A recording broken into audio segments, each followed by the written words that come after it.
जी भावे eco जही बच्चा बिल्ली का शेर नहीं हो सकता।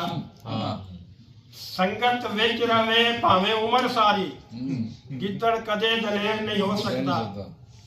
वो जेड़ा उंगली नाल पट्टे नरक है पर वो तो कदे भी ज़ेर नहीं हो सकता।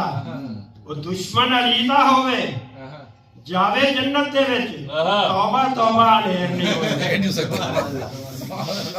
ये नहीं नारा सुनाओ।